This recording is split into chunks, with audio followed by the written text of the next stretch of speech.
Hello and welcome back to Noel's RetroLab. All these packages here can only mean one thing. It's mail day again.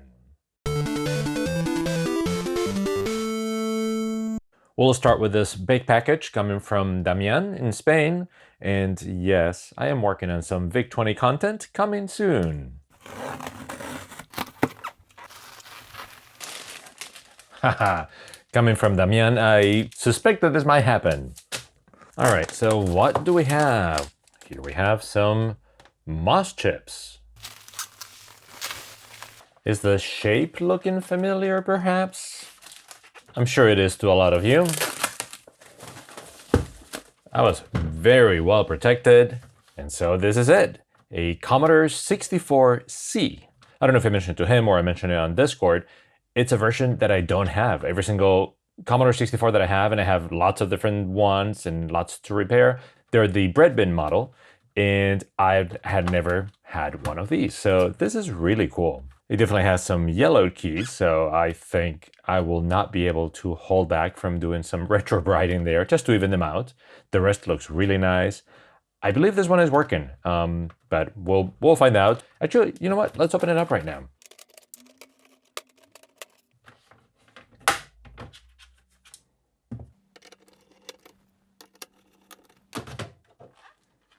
There you go. So yeah, it's a pretty different revision of the board.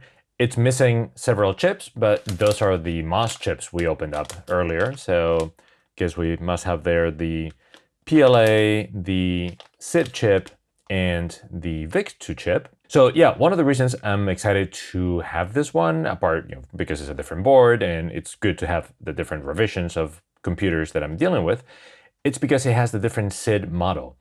And that is important for this video that I'm preparing about SID replacement chips. So I wanted to see how different modern SID replacements compare to the original, but I thought it would be also great to have one of this kind of SID chip, which I know they sound significantly different, and maybe they approximate more this kind of SID as opposed to the earlier kind of SIDs. Actually, since we're here, we might as well, time for a little bit of extra protection.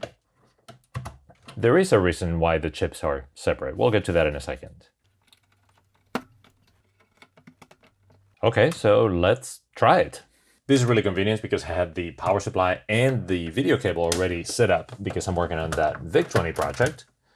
And that is one really cool thing, that not just is it that the Commodore C and the original Commodore share the power and the video cables, but they share it with the VIC-20 as well. So that's pretty cool. Okay, let's try it. Light is not going on in here. I need to look into that. And yeah, it works perfectly first try. So that's awesome. Thank you very much, Damian. I was definitely looking forward to having this particular model. But wait, that's not all that was in this package. There is something else over here. Yeah. Check out this beauty. So this is a replica board of a Commodore 64 board. This is done by Rob Taylor, and it's amazing the stuff he does. He does this with other boards as well. And so this is one that Damian put together. So Rob just makes the PCBs. He actually trays them. I'm hoping to have an episode one day talking to him about how he does this, but he traces the original ones and gets all those little tracks and everything. And eventually he manufactures the boards themselves and sells those. Damian bought one of those, and with the intention of making a fully populated, fully working Commodore 64. And apparently he got this far. I think he got all the components in, maybe minus the SID chip, which is not necessary, and it's not working. So in exchange for the Commodore 64C, I'm going to try to help him debug and fix this, which is a totally different challenge from my usual thing, which is repairing something that was working and then stop working because of a faulty chip somewhere. So that should be an interesting challenge. So yeah, this is really cool. I'm definitely looking forward to doing this. And actually, I have a board by Rob, which I don't think I showed in a previous mail day for some reason, but he sent me this one, which is an Amstrad CPC 464 board. This is actually I believe it's the original board layout, because it's the really large and roomy one, which is great. And it even has the keyboard connector with cables instead of like ribbon cable. So one of my goals sometime is to do like Damian did with this one, to actually populate this one and try to get a working Amstrad CPC out of this. So that should be really cool. And I know he's working on an Amstrad CPC 6128 board as well. So Rob has tons of these projects going on and tons of boards. So it's really cool. So yeah, thank you, Damian, again, and we'll definitely be getting to this soon. Next up, I have this package coming from Greece. Okay, no other documentation or anything. So this is the USIF-AC2. So this is a really cool device, but I have to say it probably wins the prize for the worst named device out there ever. I mean, I've known about this device for a couple months now, and I still can't remember the letters. It stands for something like Universal Serial Interface for Amstrad CPC 2. But anyway, so what is it? Name aside, this is a very inexpensive device that kind of provides disk access to disk images on a USB stick on the Amstrad. Yeah, the ergonomics right away are not the best with this kind of stuffed in there. This is an off-the-shelf USB board for things like an Arduino. So this is like some kind of microcontroller, and yeah, then this connects to you need an expansion board for the Amstrad. This is not an edge connector, so you will plug in there. This is not a disk controller. It doesn't pretend to, as far as I know, be an exact disk replacement, but it provides those functionalities by providing alternative ways of loading files from there. So yeah, I'm definitely looking forward to trying this. I've been hearing a lot of things about it, and there are other solutions out there, like you've seen me talk about the Dendinator, you've seen the Gotex and Gotek-like things, and obviously there's the M4 out there, but this is way cheaper than the other alternatives. So that's a big selling point for a lot of people, and so yeah, I'm definitely curious to try it, see how fast things are, and all of that. I'm not going to do that right now because I really want to give it a good shot and explain things. What I might do at some point is actually compare all sorts of different loading devices for the Amstrad. Because it's not like one of them is way better than the others and it's a matter of ranking them. Is that they all have weaknesses and strengths, and it's important to use the right device for what you want to do with it. Definitely looking forward to trying this one.